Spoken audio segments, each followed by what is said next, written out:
Well, hi, good morning. Thanks so much for joining me here in my shop on June 17th. Another beautiful day here, just one day after another. A little bit of rain here and there. Today it's quite windy, but lots of sunshine. So, in fact, the city I live in is known for sunshine. In fact, it's got a nickname, the Sunshine City or Sunshine Capital of Canada or Ontario or something like that. Well, there are other places that get a little more sunshine than here, but this one's very high on the list, so that's why I haven't been in the shop as much as I might have. I guess the shop here is kind of a winter thing for me, and bad weather in the summer gets me in here. So, I'm going to try to make this fairly quick. I'm going to do two things here. One is going to examine the output transformer arrangement here, which has come clear. Thank you for emails and comments and that. It's quite clear now what is really going on with this receiver. No, there isn't 4 output transformers, but I'll get to that in a second. The other thing is I've got a new ceramic cartridge to install in the record player. I'd really like to get the record player operating through here. So today the goal is fix up the record player, put the cartridge in the record player and play it through this and make sure it works. So what about these multiple output transformers? Well, there really is only 2 output transformers, and that's these 2 big guys over here.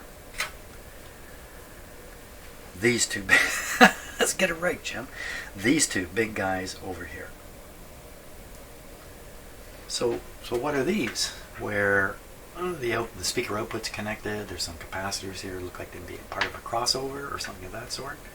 This is where I'm clipping my shop speakers right here.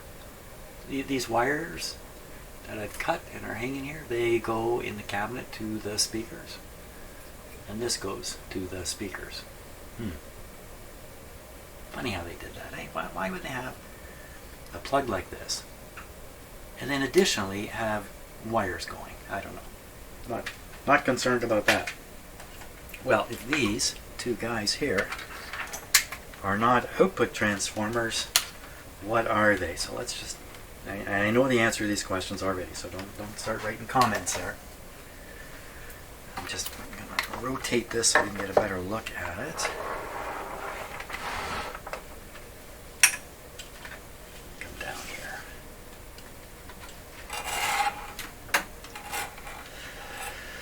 So I noticed that these were relatively small, the 2 of them, there's 2 here, as compared to the large transformers over there. Yet I see the output connected here. Well, you know what? These aren't transformers. You can see the 2 leads going in here. You could assume there'd be 2 more coming out at the bottom, or maybe on the back side, which is a little hard for you to see. There are no other wires. There's only these 2 wires. So this is not a transformer, it's just a coil. Pretty hefty coil, in fact, in a speaker circuit. And this is the same thing just for the other channel. So we got capacitors, we got coils, we got a crossover thing happening here, I'm pretty sure. But wait, before you speak too soon, we have this big capacitor, and then one like it installed right on a speaker in the cabinet. And I'm curious about, maybe there's not an interesting answer to this question, but I suspect there probably is. Why would they do that? Why would they pack one in here? There's room for another one. They could have put another one right here if they wanted. But put the other brother capacitor for the other channel over yonder. Is the answer here. So this transformer is located here in the radio chassis. And I just pointed, there's an opportunity to stick another capacitor here. But the other transformer's out here in the wings. Now for sure, surely they could if they really wanted to. There may just be no convenient place to install a big red capacitor here. You would just think, I would think, that the designers at that point would say, well, if we can't fit it up here, we'll put both of them in the cabinet, because we'll just do the same thing with both. But that doesn't appear to be what has happened. They have one over here and one in the cabinet.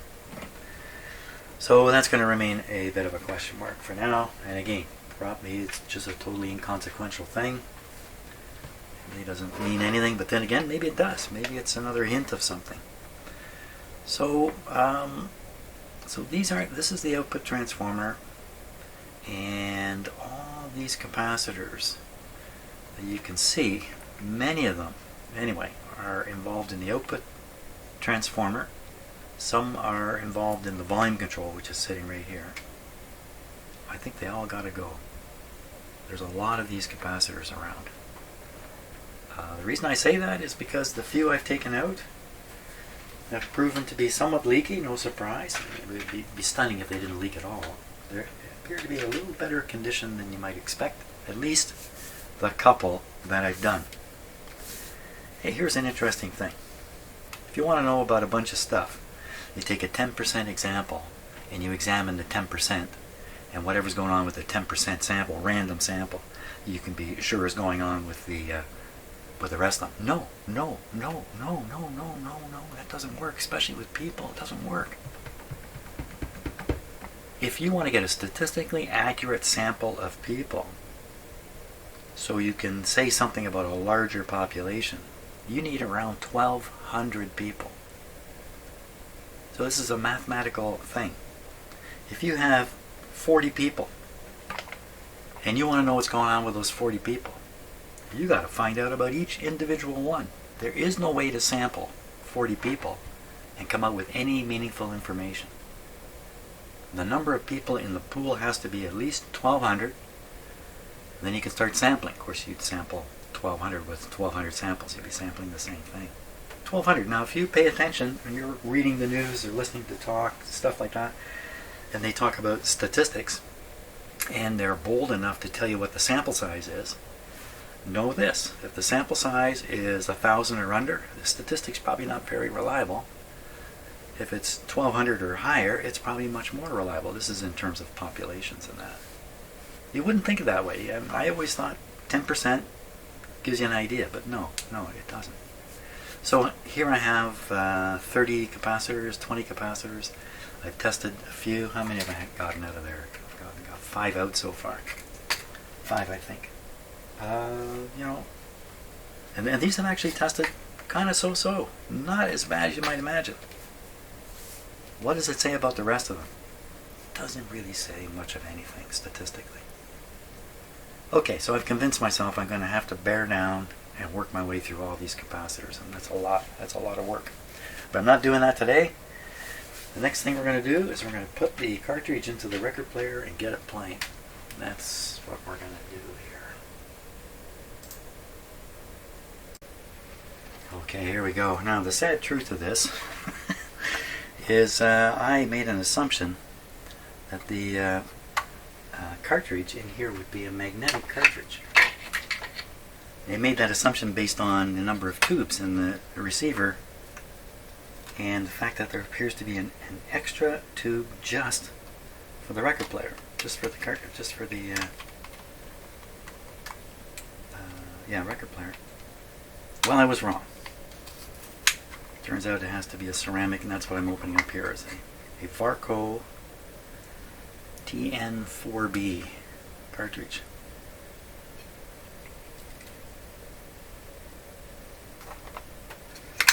So I did buy a magnetic cartridge, and I discovered it wouldn't fit in here.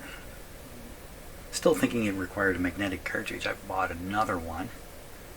But at that point, I realized, from a few, from an email I got, where it was just a side comment about the ceramic cartridge. What? Ceramic? And I found it in the documentation. Finally, I found a reference to it being ceramic. So here we are, ceramic. Now this is great. This has this is a snap-in cartridge here. Remove the snap-in part. So this part is screwed in with the little screw clips, and then you snap in the cartridge into the clip, into this holder. There's something very similar going on with this one, except I don't think the cartridge snaps in. There's the holder. It's kind of similar. Exactly the same. But this holder is fused right to the cartridge. So Now, the other challenge with doing this, I just remembered now, is that this has flat terminals, little spade lugs. And of course, this has the classic circular barrel-shaped. So I have to do a fair bit. I have to install a new. Yeah, hear my voice go down. Yeah, I gotta do that. Okay. Well, that's what I gotta do. Or I could go outside and enjoy the sun. What should I do? A few years ago, I bought somebody's record player part collection, oddly enough, at a yard sale. Why they had it, I don't know. And in there is this little container. All these similar clips for clipping on, and lots of little screws, and a bunch of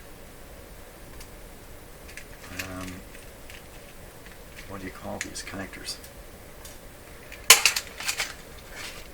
I've already slid one on here to make sure it'll fit. It's very tight. It'll work. You have a little tab you would solder a wire to. Hanging out the end. I gotta get this off.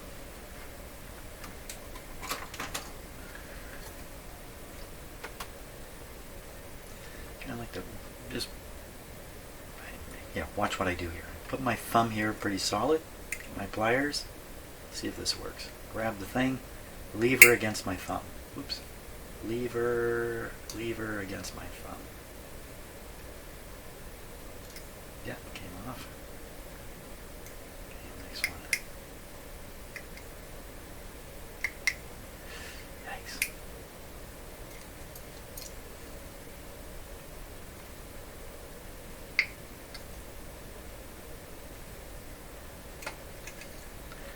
The idea that the lever thing is to prevent, you know, the sudden hand separation and the throwing and ripping of everything. This black stuff. There it is. Okay. Now we got these. What they've done here is they've taken and put a shrink sleeve over the shield part of the wire lead. Okay, so that's one wire, that's the other wire. The signal wire, if you like, the non-grounded wire, would be this yellow one and this red one. Yellow and red. Now, I think they'd supply a nice little diagram here in the nice little Varco box, but no, there's no diagram. Which is which? We can take a guess. We can guess that the ground are these lower ones that are closer together, and the signal ones are these upper ones that are wider apart. And you can guess this is left and this is right, but it's all guesswork.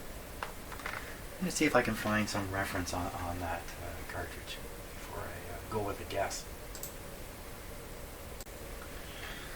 So because I know what lies ahead if I try to solder new connectors on here, what are the chances these existing ones, which are spade shaped, can actually be pushed on here? There's a chance.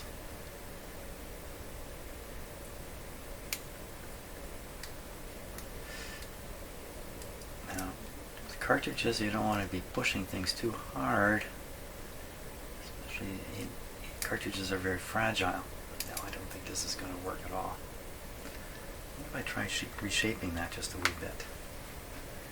Because again, I know what lies ahead if I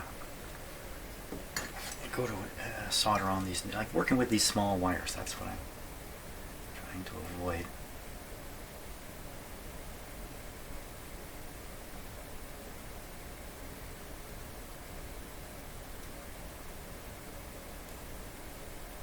I guess if I keep this up long enough, I'll break them off anyway.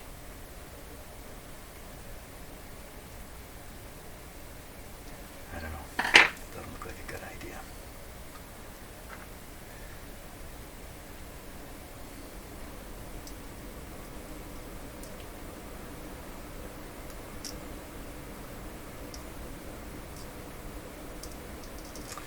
You know what? It could be done.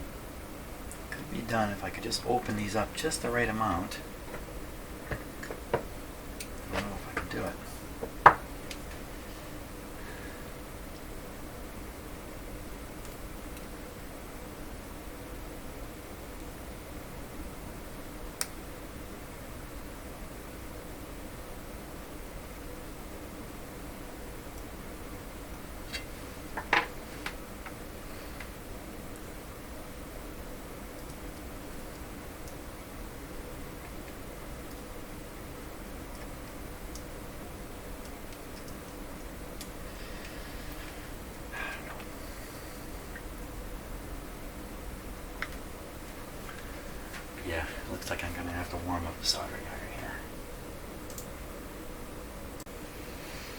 So what I'm trying to avoid here is having to strip the insulation off these little wires, which can be done, but it's tricky, and the tendency is to cut the wire, shorten it, trying to achieve a little bit of bare wire. Well, what I'm going to try first is melting the solder on here and pulling the wire off, and then I've got already bare wire to work with.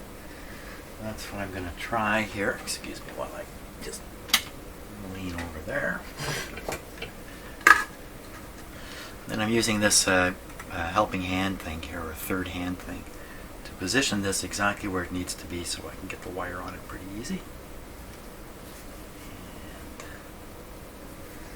so I'm pulling this off.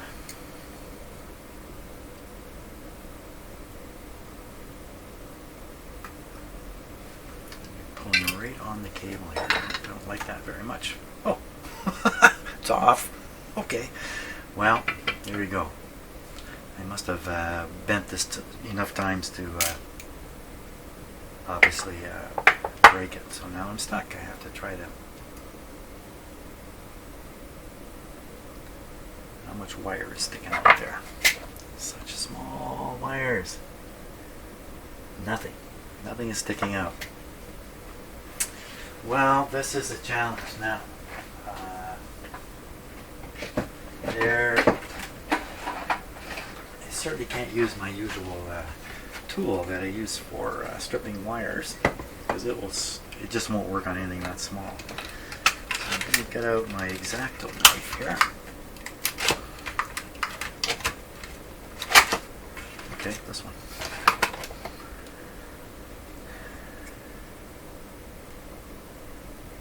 Checking how sharp it is. Not very sharp. A little sharper up in the upper part.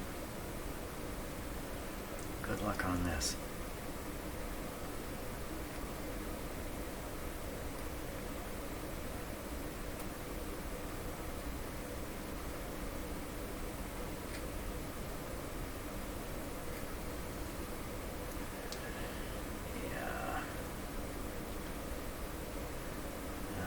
Heard of people just burning this stuff off, just melting it off.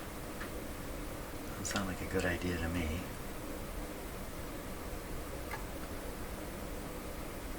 don't think I'm getting anywhere here.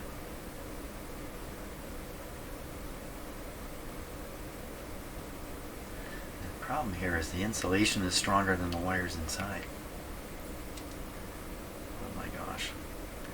Now you may have some technique you've developed for doing this. Good for you.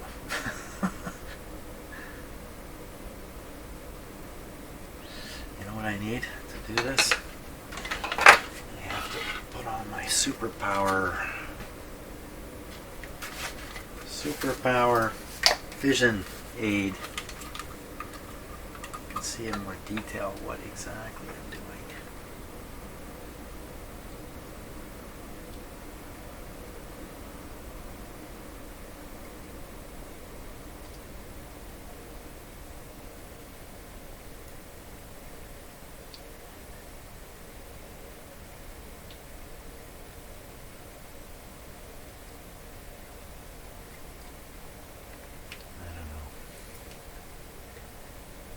I don't know.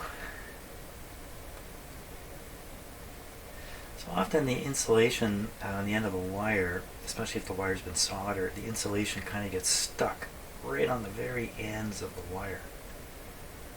And you can't just slip it off. Boy, boy, boy.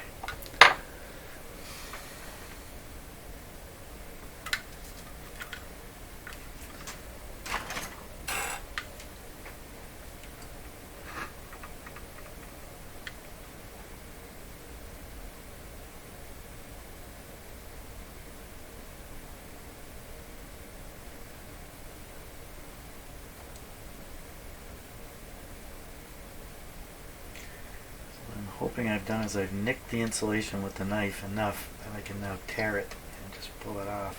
Looks like it's going to go. Let me see. There we are. Excellent. Got one. Now, should I do all 4 of them before I start trying to solder these things on? I don't think so. I think I need a little bit of success here. Get one done. And I'll come down, I'll just do the rest one at a time.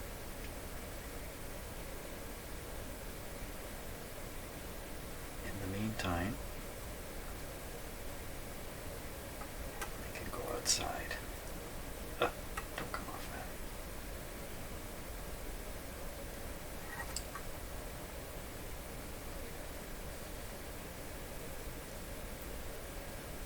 Wow. Wait a minute, this is the wrong end.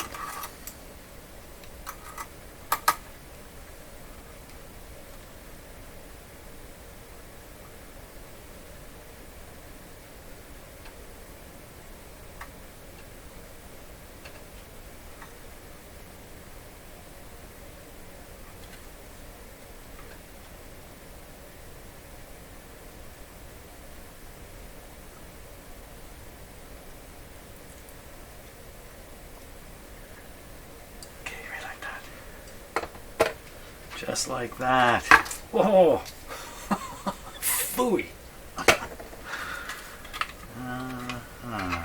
Okay, I wasn't expecting that.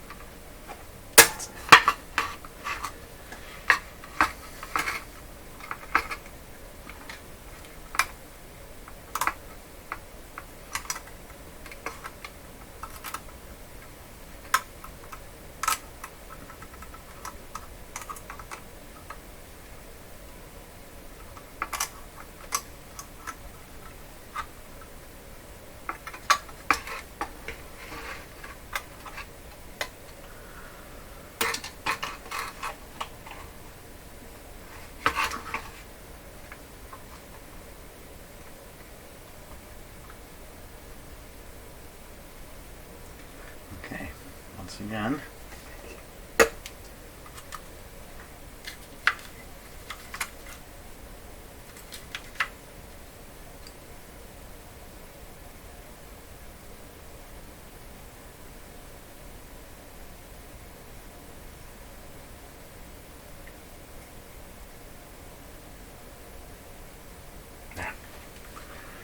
Okay, don't do anything wrong now.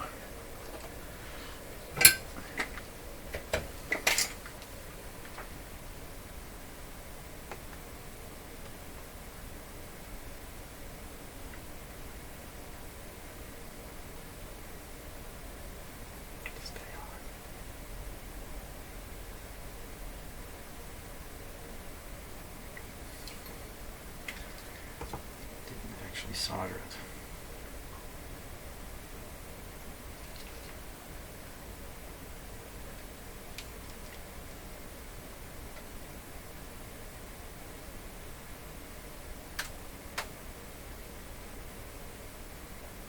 I got it.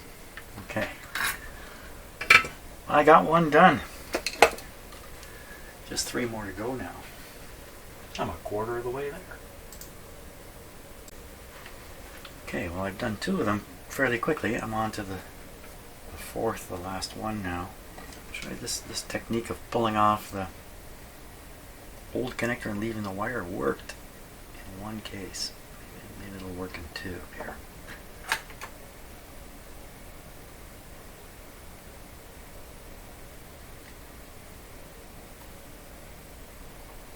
Come on, pull off. What's holding you on there? Only tie a knot.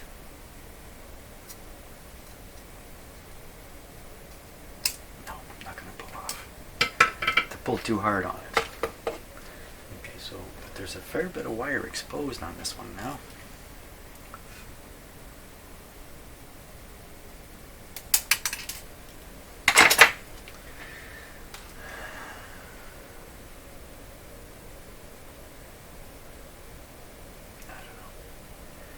Shrink sleeve here. I think there's just enough there to do the trick.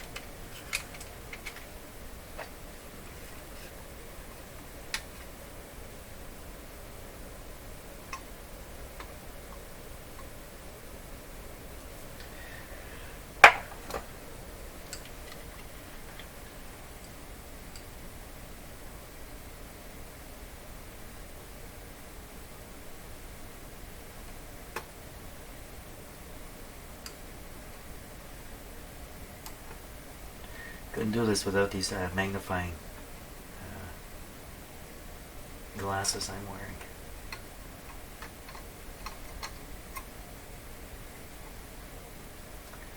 Okay, there's quite a bit exposed there now.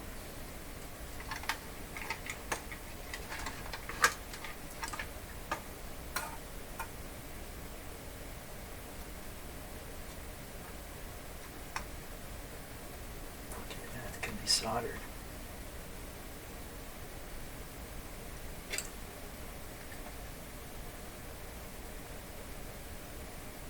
Okay.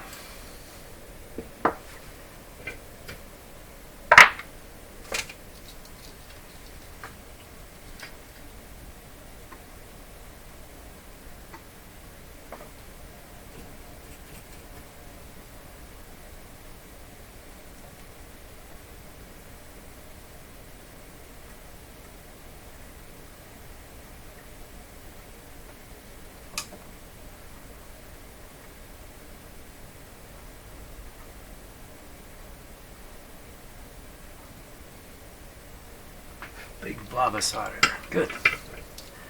There they are. I've done it. Oh my gosh, I withstood it. Very good. Okay, time for a break, and then we're going to play this, put the record player together more and play it. One of the things that happens in this house is we get black ants in here, especially in the spring. Look at this guy. Where'd he go now? It's on me. I need to run for it. He's jumped. He's gone. Yep. Son of a gun. Okay.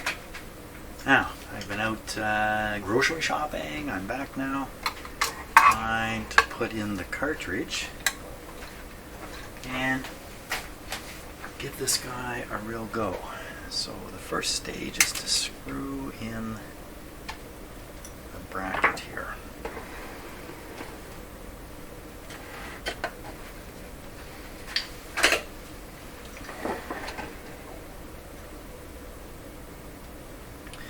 You can see I've got one screw in there already. Which way's which on this bracket?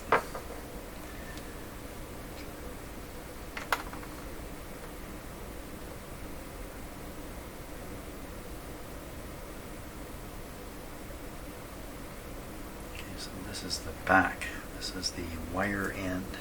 Goes in like this.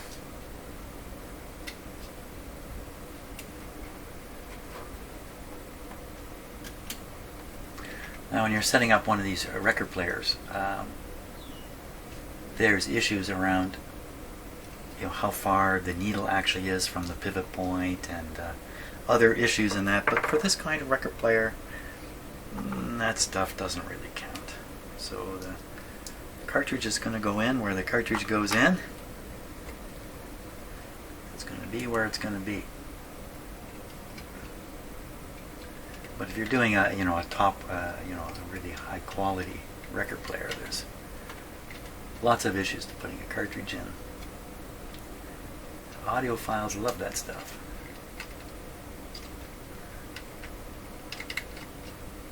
Okay, so I'm going to carry on here. We'll get the cartridge mounted in here. Yes, we will. And then we'll give this guy a run for his money. Yeah, like so many things, that was much more difficult than I would have expected. But I have them on.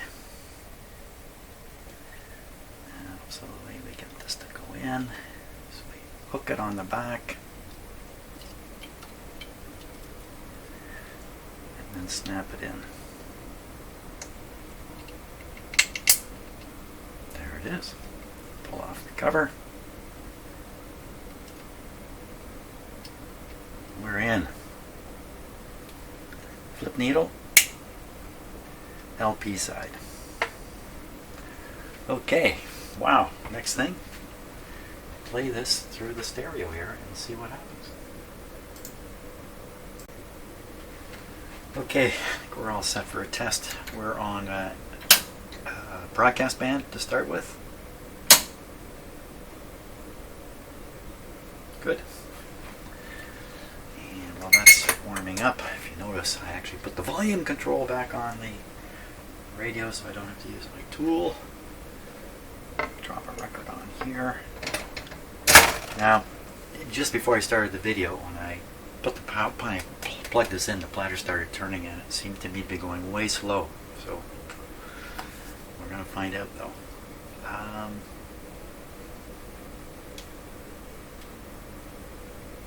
Got quite a bit of dim bulb light there.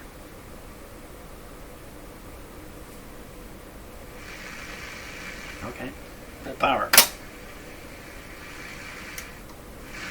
Okay, we'll flip this to phono, stereo, mono, PU and tape. I've plugged this in the input on the back. Wow, it's pretty quiet. No hums, no buzzes. The finger test. Oh yeah, there's something there. Okay. Here we go. We're going to set the speed to 33. And we're going to hit the button. Hit the button. Here we go. Come on, tape recorder. This is the button. Ah, it looks slow. It looks slow.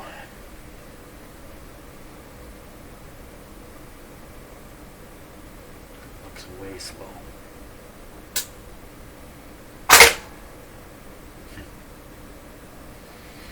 Okay, not to worry about that just yet. Hey, how come you're turning off? You're not supposed to turn off. You were supposed to play that.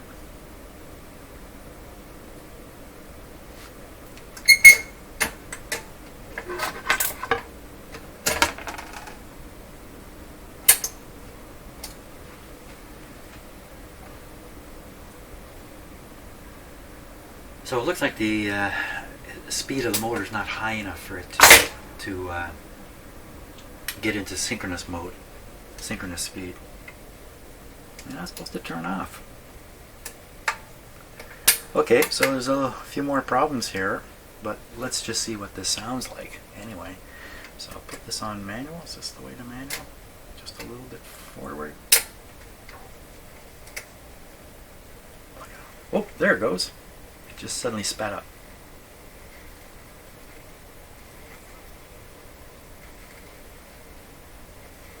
Sounds like something rubbing in here.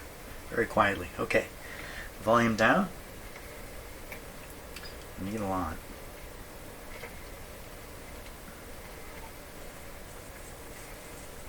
Volume up. How high?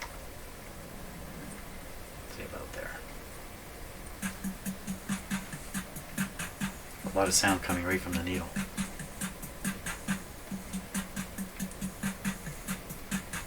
Now, as far as I can tell, this is an uncopyrighted record. Or at least nobody's making claims.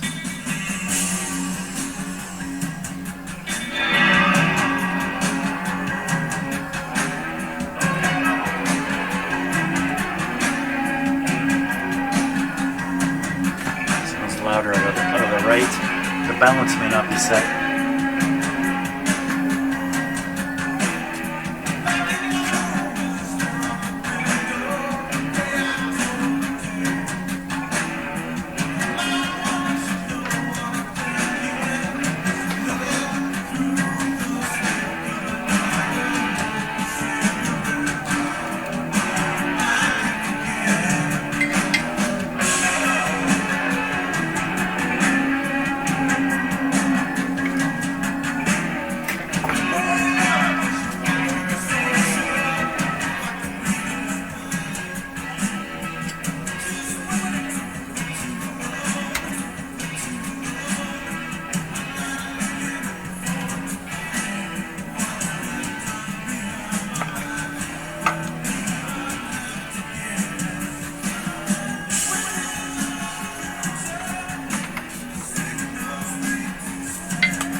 The antenna steering control.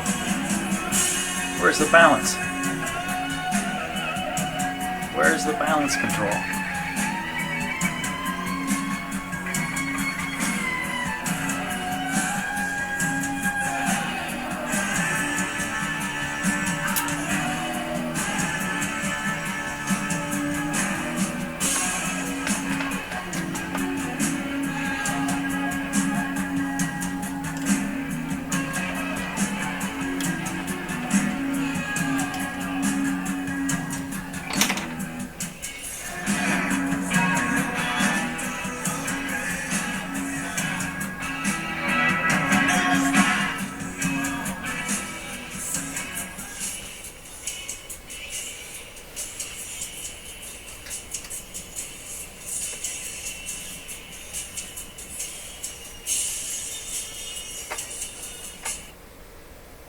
Stuck.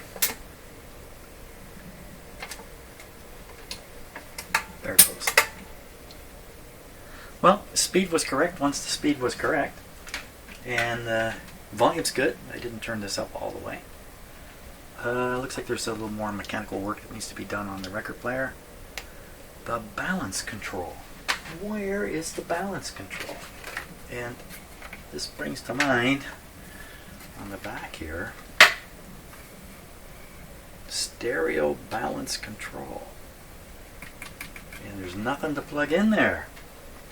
Is that it? That's the balance?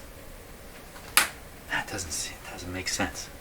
I mean, I've never seen a receiver like this without a front panel balance control. Why would they do that? They would, I guess, you put the balance on a remote, and the idea is you can be somewhere else in the room and you can readjust the balance. That might be some, in the long run nobody cared, but initially engineers thought this would be a good idea.